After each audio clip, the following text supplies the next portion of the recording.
pessoal, sejam bem-vindos ao programa Inteligência Socioemocional, Portal Conexão Escola.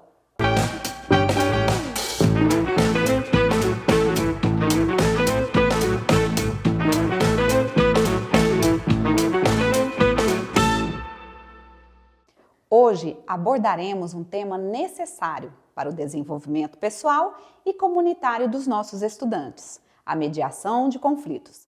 Mas antes de prosseguirmos, inscreva-se no canal Portal Conexão Escola no YouTube e ative o sininho para receber notificações sempre que lançarmos vídeos novos. Para que compreendamos melhor esse tema, vou contextualizar brevemente o surgimento e a evolução da mediação de conflitos ao longo do tempo. A mediação de conflitos tem raízes muito antigas, sendo uma prática comum em diversas civilizações e culturas. Na Grécia e Roma antigas, por exemplo, os líderes comunitários frequentemente atuavam como mediadores em disputas. Similarmente, em várias sociedades tribais ao redor do mundo, os anciãos desempenhavam um papel crucial na resolução pacífica de conflitos. No âmbito religioso, tradições como o budismo, islamismo, judaísmo e cristianismo apresentam princípios que se assemelham à mediação moderna, promovendo a paz e a reconciliação entre as partes em disputa. Avançando para o século XIX, a mediação começou a se formalizar, especialmente em contextos trabalhistas e comerciais na Europa e nos Estados Unidos. Foi nesse período que empregadores e sindicatos passaram a utilizar a mediação para evitar greves e conflitos prolongados. Após a Segunda Guerra Mundial, a mediação ganhou destaque nas relações internacionais, com organizações como as Nações Unidas adotando-a como uma ferramenta para prevenir e resolver conflitos entre estados. Nas décadas de 1970 e 1980, o movimento de justiça restaurativa trouxe a mediação para o sistema de justiça criminal, promovendo a reparação do dano causado pelo crime através do diálogo entre vítimas e ofensores. Já nos anos de 1990 e 2000, a mediação se expandiu para as escolas, comunidades, empresas e tribunais, tornando-se uma alternativa popular ao litígio. Programas de certificação e graduação em mediação começaram a ser oferecidos por universidades, contribuindo para a profissionalização da prática. Hoje, a mediação de conflitos é amplamente reconhecida e aplicada em diversos contextos ao redor do mundo, promovendo a comunicação e a compreensão mútua. Agora, para aprofundarmos mais ainda neste tema, vamos conversar com Samantha Guiar, que já participou deste programa no tema Comunicação Não Violenta, segue o QR Code. Seja bem-vinda mais uma vez, Samantha. Oi, Dani, tudo bem? Quero cumprimentar você, a sua audiência, agradecer mais uma vez pelo convite, é um prazer enorme estar aqui, espero contribuir com a discussão de hoje. Samantha, conceitue a mediação de conflitos de acordo com seus estudos e explique também o porquê dessa prática ser tão importante no contexto socioemocional. Dani, a mediação de conflito, geralmente, ela é feita por um profissional, um mediador. Então, dependendo da situação, do contexto, essa pessoa ela é acionada, né, e ela vai para esse lugar, para esse ambiente, justamente para fazer a mediação, né?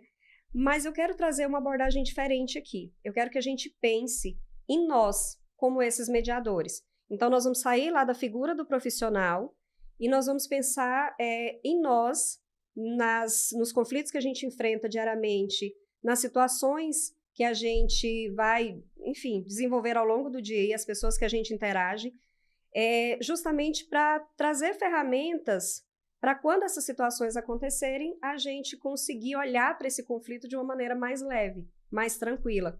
E daí eu já vou relacionando com a segunda parte da sua pergunta, que é qual a importância, né, da mediação de conflito para a nossa questão, nosso desenvolvimento socioemocional. Primeira coisa que a gente precisa entender, conflito a gente não evita, ele vai surgir, ele brota das relações. E aí, quando a gente tem essa consciência que ele é natural, que vai acontecer, isso traz para a gente também uma certa leveza, para a gente não já ir com aquela situação assim, né, armado ou tenso, mas que são questões normais. Quando a gente tem um desenvolvimento socioemocional, a gente compreende as nossas emoções, elas vão nos ajudar também sinalizando essa situação de desconforto, né, em determinada situação, que é uma das características aí do conflito, né, a situação de desconforto, de irritação. Então, é fundamental a gente olhar para esse conflito de uma maneira tranquila, né, leve. Eu sei que é algo difícil, mas se a gente praticar um pouquinho, a gente consegue. Samantha, considerando os professores, pais ou cuidadores que testemunham um conflito entre crianças ou adolescentes, quais habilidades essenciais um mediador deve possuir para lidar de forma eficaz com essa situação? Então, aí quando a gente vai falar sobre professores, pais, cuidadores, às vezes nós exercemos todos esses papéis, né, em diferentes situações, que é o meu caso, inclusive, que sou professora, né, sou mãe, e quando a gente vai, eu acredito que é um outro desafio também, que é essa quebra de crenças, e tem algo que a gente vai chamar de choque cultural, que é a diferença de como eu fui criada, né, os valores, o tempo da minha formação, e como está a sociedade hoje, e como que estão aí as relações com os adolescentes, com os jovens. Então, a gente também precisa trabalhar esse olhar pensando nesse choque cultural. E aí, por isso, eu trouxe como indicação esse livro, inclusive eu quero ler um pedacinho dele, para a gente entender que é o multiculturalismo.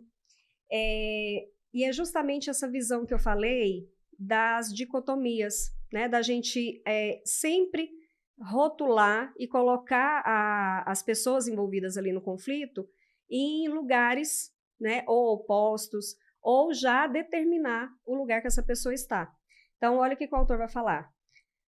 Essa visão que nós temos de que uns são os bons, os verdadeiros, os autênticos, os civilizados, os cultos, os defensores da liberdade e da paz, os outros. E aí eu quero que você preste atenção, pregue essa palavrinha, os outros. São maus, falsos, bárbaros, ignorantes, terroristas.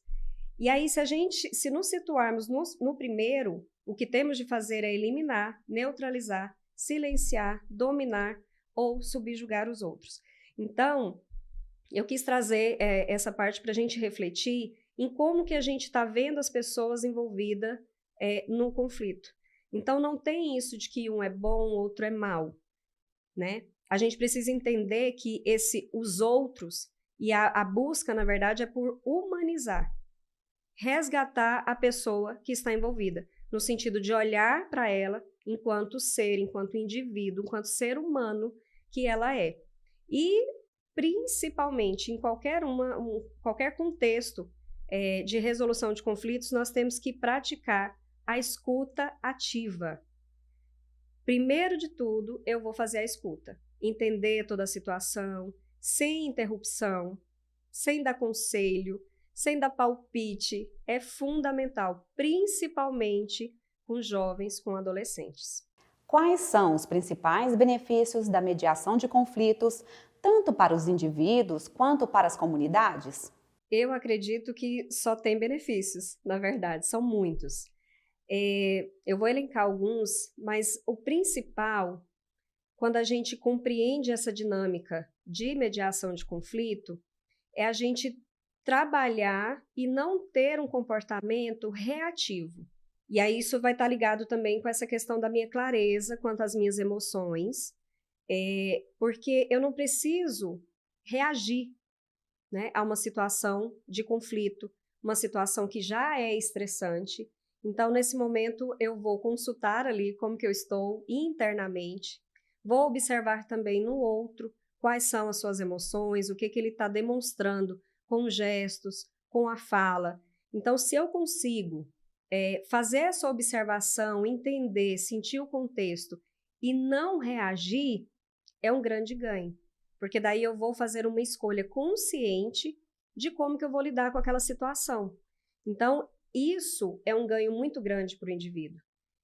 Saber que eu posso lidar com questões difíceis, conflituosas, de uma maneira tranquila, mais assertiva. E aí, mais uma vez, a gente tem clareza que isso não é uma coisa fácil e simples. Por isso, a questão da prática. Mas isso vai trazer outros benefícios, como, por exemplo, a redução de estresse, preservação dos relacionamentos. Então, as pessoas elas não são descartáveis. Vamos pensar no contexto aí do ambiente de trabalho. Quantas questões, quantos desafios a gente enfrenta e são pessoas que nós estamos ali convivendo diariamente. Então, surge um conflito, a gente já fica tudo tenso, preocupado, como que eu vou resolver? Eu falo, eu não falo. Às vezes, se eu falar, vai ser pior. Então, a gente precisa criar também esse espaço onde eu tenho tranquilidade para falar, para abordar, para dizer daquilo que não está bacana, daquilo que às vezes está me incomodando. E aí, se a gente for pensar no contexto de comunidade, eu sou aquela pessoa que eu sou realista, mas sou esperançosa, como diz Suassuna. Eu acredito mesmo que a gente, com essas atitudes individuais, a gente vai conseguir construir uma cultura de paz. Essa, inclusive, é a defesa com que eu trabalho. Então, a gente pensar, idealizar aí uma comunidade, uma sociedade de diálogo, onde a gente consiga, de fato, promover a paz nos relacionamentos. Samantha, muito obrigada por compartilhar seu conhecimento e experiência conosco. E antes de encerrarmos, você teria alguma mensagem final para nossos ouvintes sobre a importância da mediação de conflitos? Dani, eu acho que vocês perceberam que a todo momento, durante a minha fala, eu tenho abordado e falado desse outro, Então, a mediação de conflito, na verdade, o cerne dela é a gente compreender e resgatar a humanidade do outro. E a mensagem final não podia ser diferente, eu quis trazer aqui um texto do Paulo Leminski, que ele diz assim: em mim eu vejo outro, e outro, e outro. Enfim, dezenas. Trens passando, vagões cheios de gente, centenas. O outro que há em mim é você. Você e você. Assim como eu estou em você, eu estou nele, em nós. E quando estamos em nós, estamos em paz, mesmo que estejamos a sós. Então, que a gente possa ter esse olhar sensível para esse outro, que às vezes vai ser essa pessoa que vai nos incomodar, que vai nos irritar, que vai nos contrariar, mas que é uma pessoa. E que a gente possa conseguir enxergar essa humanidade dele e ir para esse diálogo, com leveza, com tranquilidade, fazer essa escuta empática, para entender o seu ponto de vista. Espero que vocês tenham gostado. Que linda mensagem, Samantha. Então, pessoal, que possamos compreender a história de vida das pessoas ao nosso redor. Acreditamos que a mediação de conflitos é uma ferramenta essencial para promover a paz e a harmonia em nossas relações pessoais e profissionais. Esperamos que vocês tenham aprendido novas formas de lidar com conflitos de maneira construtiva e que possam aplicar essas práticas em suas vidas diárias. Um abraço cheio de paz e harmonia para você. Até mais!